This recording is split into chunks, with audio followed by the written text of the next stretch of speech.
Мы идем дальше по дороге к Лысой горе. И вот мы услышали, что с нами стали разговаривать деревья. Вот вам это покажется странным, но они с нами стали разговаривать.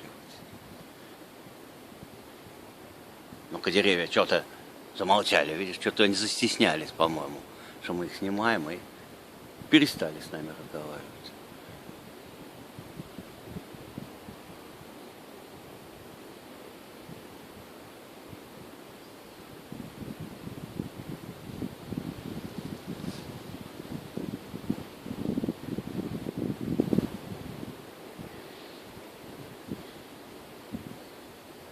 Нет порыва ветра и тишина.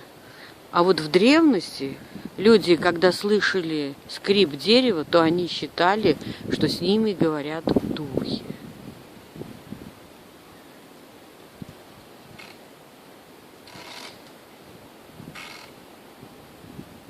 Аж страшно становится, ну да. А если ночью?